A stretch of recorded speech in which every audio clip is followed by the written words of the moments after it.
him to hear. That man would later say the laughter gave him courage. It also gave away their position. The enemy brought out the mounted gun on the third floor. High capacity, industrial grade, modified beyond legal limits. When it opened up, the sound was no longer gunfire. It was a roar. 3,000 rounds per minute tore through walls, bodies, and courage alike. Concrete exploded into powder. The hallway became a storm of metal. Elias saw men disappear in fragments of gear and blood. His laughter stopped in that instant, not because of fear, but because something inside him finally broke. He survived by inches, by instinct, by luck he never believed in.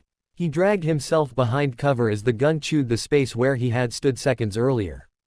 When the firing finally ceased, the silence was worse. It pressed down on him, heavy and absolute. Elias didn't laugh as he stood. He didn't smile. He just stared at the carnage and felt empty.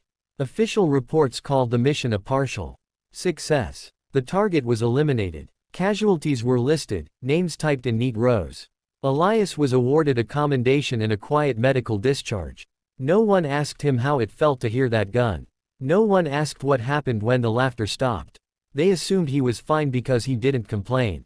Civilian life didn't welcome him. Crowds made his hands twitch. Loud noises pulled him backward in time. He tried jobs that required silence and solitude. None lasted. Eventually, he found work as a private security contractor in a city that never slept and never cared who watched over it.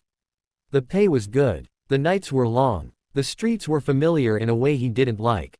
People began to recognize him again, not as a soldier, but as something else. The man who didn't flinch when violence erupted. The man who stared down armed robbers without raising his voice. The man who never laughed anymore. Rumors grew. Some said he was haunted. Others said he was waiting for something. That something arrived on a rain-soaked night downtown. A mass shooting in a financial district building, high floors, automatic weapons reported. Police were overwhelmed. Elias was on site, assigned to a corporate client who had already fled. He could have left. No one would have blamed him. Instead, he moved toward the sound he recognized too well. The gunman was efficient, trained, calm. The weapon he carried was a modern monster, spitting bullets faster than thought.